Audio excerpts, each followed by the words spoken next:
Gérer les contacts entre deux lutins et avec une couleur. Les objectifs de cette vidéo sont de réaliser une action lorsque deux lutins entrent en contact, puis de réaliser une action lorsqu'un lutin entre en contact avec une couleur.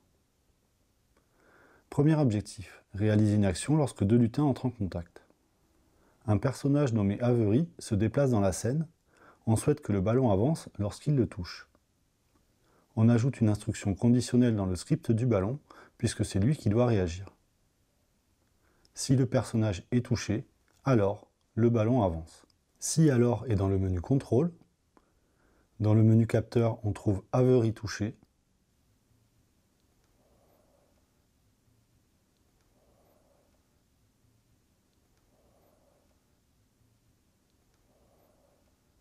Si Avery touché, alors ajoutez 20 à X du menu mouvement.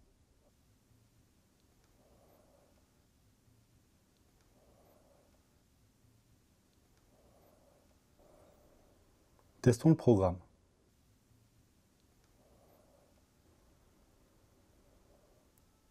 Il ne se passe rien lorsque le personnage touche le ballon.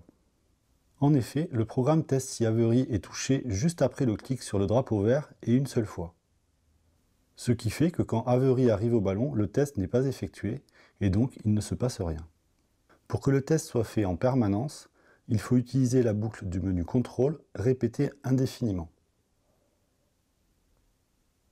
On voit maintenant que le ballon réagit bien au contact avec Avery. Deuxième objectif, réaliser une action lorsqu'un lutin entre en contact avec une couleur. Avery dit « aïe » quand elle se cogne contre la barre rouge qui fait partie de l'arrière-plan. Dans le script de Avery, on ajoute une instruction conditionnelle « si alors ». Dans le menu capteur, on prend l'instruction « couleur touchée ». On choisit la couleur rouge. Pour cela, après avoir cliqué dans le carré de couleur de l'instruction, on va sélectionner la couleur voulue dans la scène. On ajoute et on paramètre les instructions « dire pendant » dans le menu « apparence » et « jouer le son » dans le menu « son ».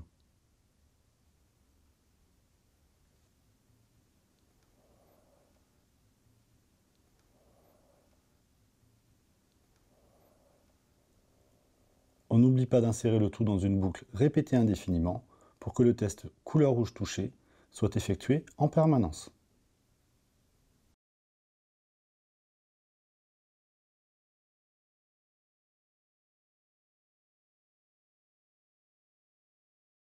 Aïe.